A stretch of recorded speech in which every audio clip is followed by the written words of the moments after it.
Welcome to Healthy Minds Talk, a podcast created to help you grow, bring awareness to mental health, and also remind you that it's not all in your head. There's hope, even when your brain tells you there isn't.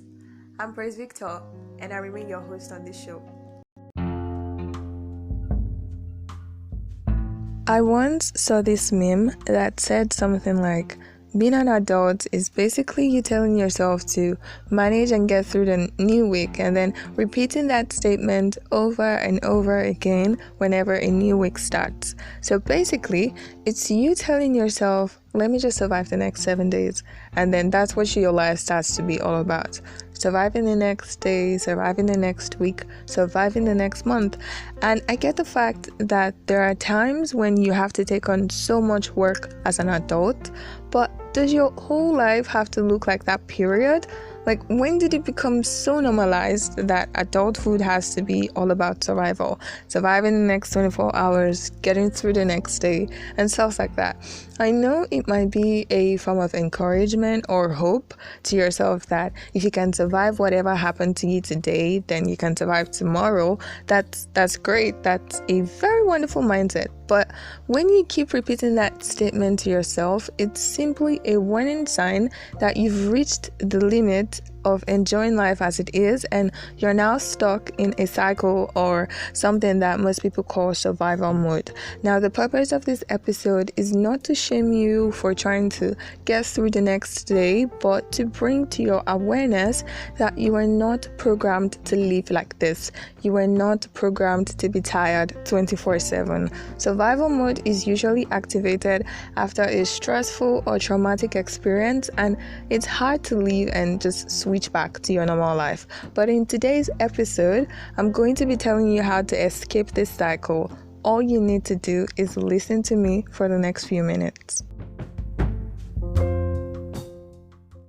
Most of what I remember that made me break down and just start crying was that I had assignments and tests coming up, and I also had other activities to do at church, and I was juggling all of them together. I kept convincing myself that I can do this. I can finish up my assignments, I can read well for the test, and I can still show up when I'm needed at church. But this only lasted for so long. I woke up that morning and just started crying. I was crying because I didn't like what my life looked like anymore. All the things I needed to do that weekend were very important, but I felt drained. I had worked myself out all through the week, attending classes, taking tests, showing up wherever I was needed. I had barely survived all through the week, and I didn't think I had the energy to survive the weekend. My church was having a big event that Friday night. I had tests the next Monday, and I also had assignments that were due. If you ask me, I honestly do not know how everything just added up, but it was a lot for me at that moment. And so I just started crying, not because of all the things I had to do, but because I didn't know how to do them when I already felt so exhausted. This is one of my few experiences that I've had in survival mode. Now, your survival mode would definitely look different from mine. I don't know the tasks and activities that you need to work through every 24 hours, but if you feel like your whole life is a lot to process, then there's a high tendency that you're in survival mode. Now, survival mode, or coping, as some people call it, is your response to life when you feel extremely stressed, overwhelmed, or you're scared of what might go wrong next. It's that season where you seem to be on edge about everything. Like, everything is urgent and important. You're not happy. You're not enjoying life as you should.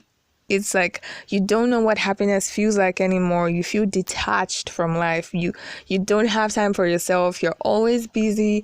You cancel plans with friends and family because you think you're the only person that can do the job right, and it's always the best time to work whenever you're awake. You basically see free time as a waste of time when you could be attending to the current problems in your life. You're constantly tired, and you know that statement they say that goes like, my tired is tired. I don't know if you've heard of it before, but it's like your tired state is more tired than what your tired state usually looks like. That's like basically what you feel 24/7. So your tired is always tired. It's like And why does this happen? Like, why do we just find ourselves in survival mode? Why do we all of a sudden notice that we're stuck in a cycle that keeps draining us? Why aren't we aware when we start slipping down that rabbit hole? Now, for me, I'd say that the major reason why survival mode happens is because our brains have adapted to hypervigilance. It's like whenever we experience a stressful or traumatic event, our brains, in an attempt to help us cope, switches to a physiological response of either fight or flight. And I've talked about this, these are trauma responses. And during this period, we lose control. We are hijacked by our brains such that when it attempted to help us get through a stressful season, which it did, it never reset back, because the brain now doesn't know how to differentiate between what's chaotic or dangerous and what's not. And now, since the brain is at that level where its major function is just to help us cope through chronic stress or trauma, our body overreacts as a response to that. For example, it's like saying, because maybe you had a traumatic experience at the zoo with a lion before, and now when you see a dog on the street, your body still responds or reacts like it's a lion that you're looking at, because your brain hasn't reset back to the normal mode where it just helps you to grow and develop and fully interact. And so this is just a hypothetical example. So important changes in our lives like financial debt, conflicts in relationships, job loss, childhood trauma, having a new baby, and all of these other events that stress us out more than usual trigger what's called the survival mode. And all of a sudden you realize that your whole life is just about getting through the next 24 hours. So how do you regain control? How do you escape survival mode? How do you stay calm when you're tempted to overreact to everything and just do everything all at once? Now, the first thing I want you to do is to be honest with yourself. Is this really how you want to spend the rest of your life? Being on edge, worrying about what could go wrong next, like taking on so much more that you can actually handle? I'm pretty sure that your answer is no. I mean, nobody wants to be in that constant state of fear, worry, and exhaustion. So what do? You need to acknowledge it. Acknowledge the fact that you're not actually living your best life, that this is not what you want for yourself for the next 30 days or the next 30 years, 30 months, whatever time frame it is, that you actually want to grow and you want to grow in all like areas of your life, and you don't just want to survive. You don't just want to keep surviving, that you actually want to thrive. Being honest with yourself and acknowledging you're in survival mode is you taking that step to regain control by saying that this is not normal and I don't want to continue living like this. So what do you do next? What do you do after acknowledging that you're actually stuck in survival mode? The next thing you can do to help yourself is to learn how to process your emotions. I've had an episode mainly based on emotional regulation. You can check that out in your free time. But when you know how to, process your emotions, you stop seeing the need to react. You stop being so impulsive. You give yourself time to reflect before responding.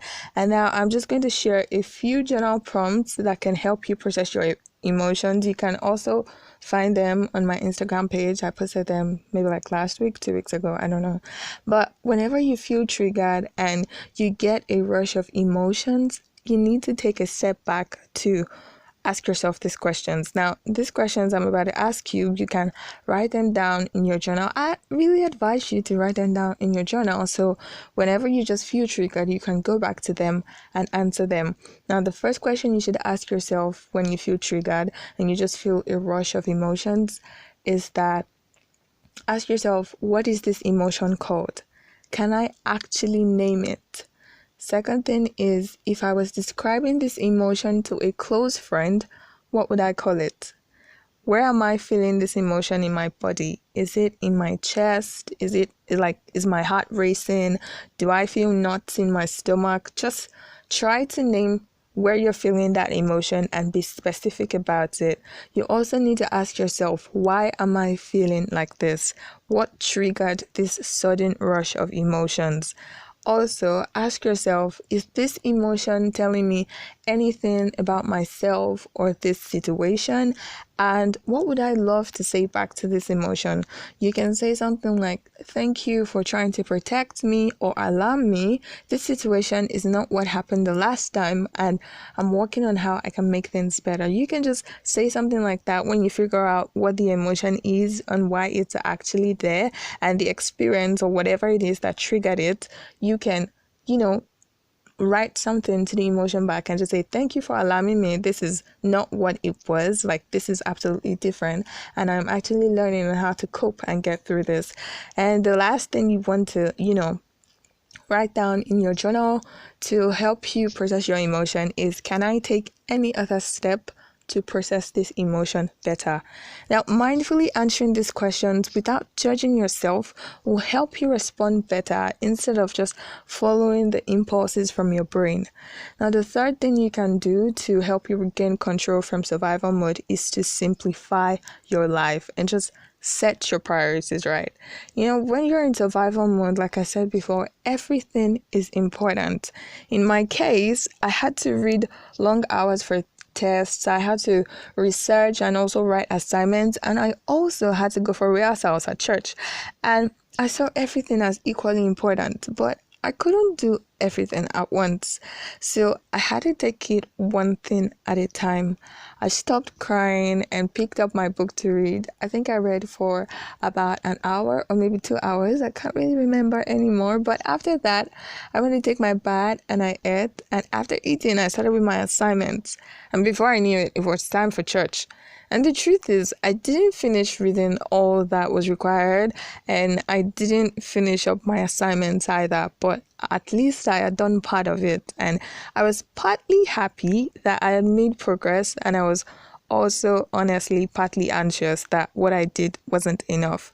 But in your case, if you want to set your priorities, you need to ask yourself these questions. What is really important? Like, which of the tasks that I have on my list, you need to create a list of all the tasks you think are really important. And now you need to ask yourself, which of these tasks have like the closest deadline? So you definitely want to start with the task that has the closest deadline. And even if you can't meet up with all of the deadlines, don't pressure yourself. You're doing enough. You're not a failure because you couldn't meet up with a deadline. You are a work in progress. You're not a machine. You need to be calm and gentle with yourself. You need to start seeing yourself as a work in progress and not a machine that needs to do everything or to be there for everybody. Now, the next thing you can do is to focus on your needs. No matter how busy your life has become because you've taken on too much and you've overstressed yourself, you need to take a break and just do something that suits your nerves. For me, that would be listening to meditation music or brown noise. If you don't know what those are, you can check them out on Spotify. And for you, it can be taking a walk in nature, just maybe taking a nap or taking a bowl of ice cream. I don't know. I don't know what suits your nerves or makes you feel calm, but you definitely want to do something that you find relaxing, no matter how little it is. Now, the next thing you can also do is to ask for help. Now, when we're in survival mode, we feel disconnected from our relationships because we either don't have the energy to invest in them or we're just too busy. And we might feel like if we tell our loved ones what's going on with us, they wouldn't understand or they wouldn't know how to help us. But the thing is, the more you feel disconnected from your relationships, the more you think into the activities that actually drain you. And if you don't have a close friend you can talk to about all of this, and you don't have the resources that you need to maybe book a therapy session or see a therapist, you can try looking online for communities that also have people that relate to your situation. And you can also look for a counselor or a mental health coach that offers free consultation, and you just talk to them about what's going on with you and how you feel stuck and you're really stressed and you just don't know how to get through. the next 24 hours. You can talk to them about it. And just make sure that everything you do takes you one step further away from survival mode. Thank you for listening to today's episode of the podcast. Please subscribe on the podcasting platform you're using to listen if you haven't done that yet, and also share this episode with your friends and family if you really enjoyed it, and follow me on my social media accounts. The links are in the description, and I will see you next Monday.